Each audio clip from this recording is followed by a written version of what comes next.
Shark के साथ भाई बनने के लिए आदमी ने उन्हें अपनी ही बांह खिला दी। तब से शार्क को मानव मांस का स्वाद याद रहा। उन्होंने कुछ और खाने से इनकार कर दिया। आदमी के पास उन्हें खिलाने के लिए लाशें खोदने के अलावा कोई विकल्प नहीं था। जब वह पर्याप्त नहीं था तो उसने महिलाओं और बच्चों को पकड़ लिया। अंत में उसने सभी ग्रामीणों को शार्क को खिला दिया। यही कारण था कि जब खोजकर्ता पहुंचे तो उन्होंने कोई जीवित व्यक्ति नहीं देखा। जब वे नदी पार करने की चिंता कर रहे थे तो एक हाथ वाला आदमी प्रकट हुआ। उसने कहा कि वह उन्हें पार ले जा सकता है अगर वे उसे भुगतान करें। उन्हें कीमत की परवाह नहीं थी। वे केवल ये जानना चाहते थे कि गाँव में क्या हुआ था। डाकुओं ने हमला किया, सब मर गए। उसने सहजता से कहा। लड़के को लगा कि वह आदमी सामान्य नहीं था, लेकिन उसके साथी नदी पार करने पर जोर दे रहे थे, इसलिए वह भी नाव में उनके साथ शामिल हो गया।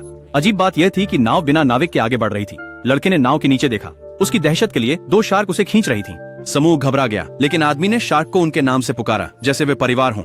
लड़का उसकी गायब बांह को घूरता रहा।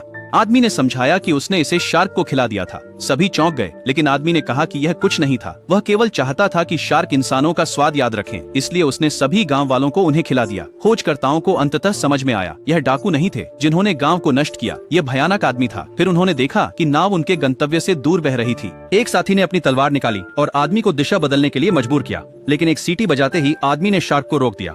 वह जोर से चिल्लाया, रात का खाना तैयार है, ताजा मांस का आनंद लें। चीखें हवा में गूंज उठी। शार्क ने एक और नाव पलट दी और लोगों को एक एक करके निगल लिया। एक साथी ने वापस लड़ने की कोशिश की, लेकिन एक शार्क बाहर कूदी और उसके हाथ को काट लिया। वह आदमी एक शार्क की पीठ पर चढ़ गया और दूर चला गया। दूसरी शार्क उन्हें देखने के लिए रुकी रही। जब उन्होंने तख्तों के साथ दूर जाने की कोशिश की तो शार्क ने उन्हें चेतावनी दी। लड़के को याद आया कि शार्क ने कैसे हमला किया था। उसने चारा बनने का फैसला किया। उसने अपने दोस्तों से कहा कि अगर वह संकेत दे तो रस्सी खींच लें।